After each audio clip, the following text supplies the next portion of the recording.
अस्सलाम वालेकुम व्यूअर्स, कैसे हैं आप लोग। उम्मीद करती हूँ सब लोग अपने घरों में खैर आफियत के साथ होंगे। लेकर आई हूँ बहुत ही मज़ेदार एक ठंडी ठार ड्रिंक की रेसिपी। रिफ्रेशिंग भी है और आपको भरपूर फ़ायदा भी देती है। मज़ेदार किस्म के फ्रूट्स आए हुए हैं सीजनल, और आए हुए हैं ज़बरदस्त किस्म के आड़ू, लाल लाल मीठे। तो आज हम बनाने वाले हैं पीच जूस बनाएंगे, आड़ू का शरबत बनाएंगे, तरोताज़ा बनाएंगे, फ्रेश बनाएंगे, कोई इसके अंदर प्रिजर्वेटिव नहीं डालेंगे, कोई फ्लेवर्स नहीं। बहुत ही ज़बरदस्त ऑर्गेनिक बनाएंगे, घर का जूस बहुत ही मज़ेदार बनता है, खुशबूदार बनता है, और सबसे बड़ी बात ये झटपट तैयार हो जाता है। बना के फ्रिज में रख लें और रोज़ाना बना के इंजॉय करें। तो बनाने वाले हैं आड़ू का शरबत, मज़ेदार, खुशबूदार और जायकेदार। तो चलिए स्टार्ट करते हैं। मज़ेदार किस्म का आड़ू का शरबत बनाने के लिए जो चीज़ें चाहिए मैं आपको बता देती हूँ। बहुत सिंपल वे में तैयार होता है। बेहतरीन किस्म के आड़ू चाहिए। देखिए क्या ही खूब लग रहे हैं, इतने लाल लाल के बस बहुत ही शानदार आए हुए हैं। ये मैंने 1 kg ली हैं वज़न के हिसाब से। अच्छे से वॉश करना है क्योंकि उसके ऊपर मिट्टी बहुत होती है। स्पाइसेस जो जाएंगे इसके फ्लेवर को इन्हेंस करने के लिए नमक लिया है 1/4 टीस्पून रेगुलर नमक है। काली वाली मिर्चें पिसी हुई होममेड है 1/4 टीस्पून। और ये आप जो दिख रहा है ना आपको, ये काला नमक है, ये भी 1/4 टीस्पून है। चीनी जाएगी 1 कप, हस्ब ज़रूरत इस्तेमाल करेंगे, कम ज़्यादा होगी तो वो हम देख लेंगे। तो चलें स्टार्ट करते हैं। चूल्हे पे मैंने कढ़ाई रख दी है, फ्लेम मैंने ऑन कर दिया है। अब जो मैंने आड़ू वॉश करके रखे थे, नाइफ़ की मदद से दोनों तरफ कट लगा देंगे। कट लगाने का मकसद ये है कि जब हम इसको बॉईल करेंगे तो ईज़िली इसका छिलका रिमूव हो जाएगा।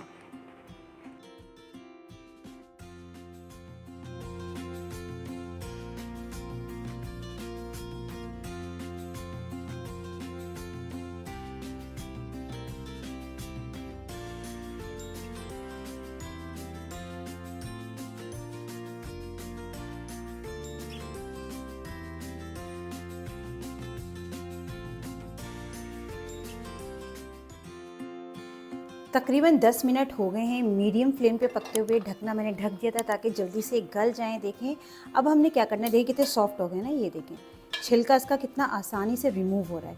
बस अब मैंने क्या करना है, फ्लेम इसका ऑफ कर दूंगी मैं, और इसकी जो छिलके हैं ना उसको रिमूव करेंगे हम। छिलका हमें रिमूव करना है, ईजीली हो जाता है। बस ये देखें इस तरीके से। अच्छा अब आप देख सकते हैं मैंने इसके छिलके निकाल दिए हैं और इसके अंदर बड़े बीज होते हैं वो भी निकाल दिए। देखिए इस तरह का टेक्सचर आ गया है।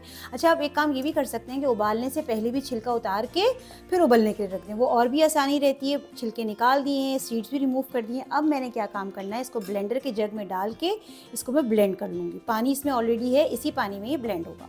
अच्छा मैंने ब्लेंडिंग कर ली थी, देखें इस तरह से बारीक हमने इसका पेस्ट बना लिया। देखिए कितना फ़ाइन इसका टेक्सचर आ रहा है, बहुत ही शानदार।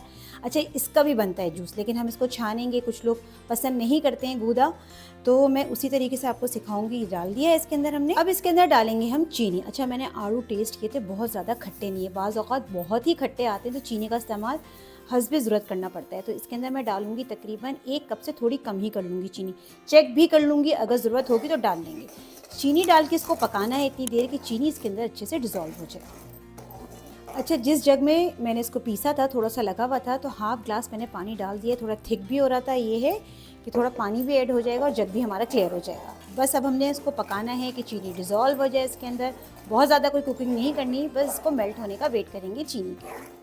चीनी इसके अंदर डिज़ोल्व हो गई है, मैंने चेक की थी, तो मिठास थोड़ी कम है, मीठा थोड़ा इसमें अच्छा ही होना चाहिए। जो चीनी मैंने बचाई थी ना, मैं सारी डाल दूँगी, सारी चीनी चली जाएगी। तो इसका मतलब है इसके अंदर 3 पाव आड़ू के अंदर 1 भर के गई है चीनी का 1 कप। ठीक है, तो बस अब चीनी थोड़ी सी और डिज़ोल्व होने का वेट करेंगे। साथ ही हम डाल देंगे स्पाइसेस जो हमने इसके रेडी करके रखे थे।